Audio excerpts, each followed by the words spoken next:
Hello everyone, my name is Tom Peter Wilsonson, and welcome to The Right Idea. Welcome to our first episode where we're going to be discussing the fear-mongering and the coronavirus, just the whole thing. So basically, what's been going on for the past month or so is 2020 has been trying to kill us a lot. If it's not the Democratic elections, it's Iran, and if it's not Iran, it's the coronavirus. So we're starting off pretty well this decade. So basically, we have the coronavirus in the USA. And what's important about this is that there's a lot of fear-mongering going on. Now, there are certain situations where I think, we can fix this. I think personally that the coronavirus can be a bit of a problem. We don't know that much about it. We only know that that it's more infectious than the flu most likely, and it most likely has a lower death rate. Other than that, we don't know that much. So we're not really sure what we can do. But the whole thing about coronavirus is that a lot of people are going around and kind of just spreading misinformation, just taking it way too seriously than it actually is. There's only a 1% mortality rate. If you look at the facts on this, the known facts, there's no actual big problem with it. Everyone is overhyping this situation. Universities are closing for the entire year. High schools are closing like crazy. I heard high schools in Philadelphia are closing until May 1st, I believe. And it's a big problem.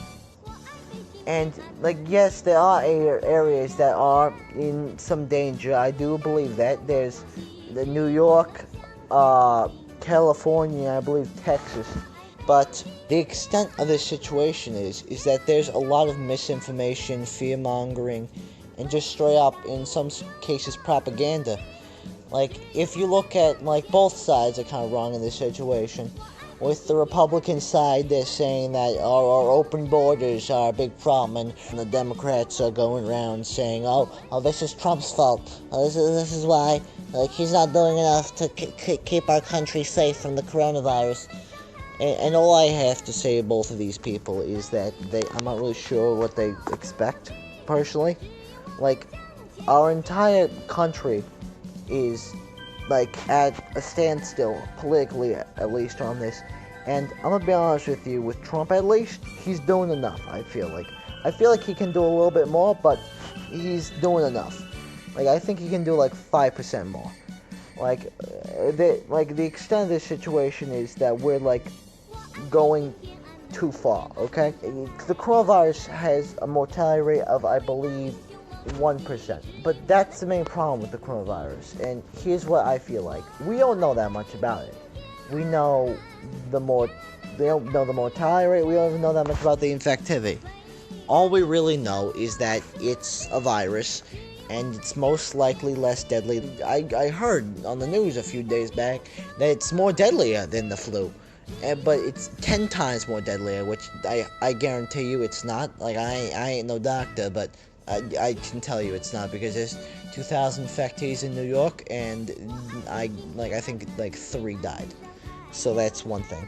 And two, speaking of New York, that's the big problem with the coronavirus, is handling it. Italy and all these other countries, they're not handling it that well. In New York, there was a screw up, and I think 50 people got infected. We're having a panic attack over this, and we're not handling it well.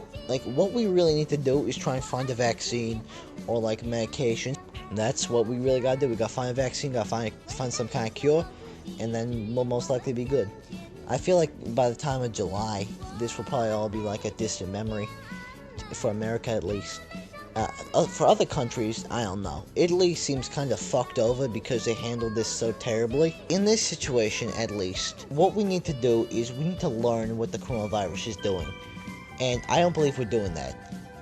I feel personally, if the coronavirus has low infectivity, high mortality rate, then it wouldn't be a big deal. But since it has a high infectivity most likely and a low mortality rate, that could become a big deal. Because a high infectivity and a 3% mortality rate may not seem that bad, but if all of China got it and 3% of China dies, it's like 30 million people or something. Like, that's gotta be a lot. It's not gonna be good. And all that could screw up the country. But other than that, I feel like we are more or less safe. I feel like we gotta stop the fear mongering. We gotta stop spreading misinformation. We should only really be, like, news stations are just, they're trying to get like clicks and better ratings and all that shit. Like, cause it's I hate to call it trendy, but it's making them look better once, like, every time they put something like up like new corona things, because it makes them look more popular, especially local news stations. But you know, that's what's going on right now with coronavirus. Other than that, I feel like we could probably handle it without all the misinformation about it. The main thing we need to do is get the vaccine. Other than that, I think we could probably handle this. So, you know what? Let's see where this goes, and see you guys in the next episode. Bye. 伟大领袖毛主席。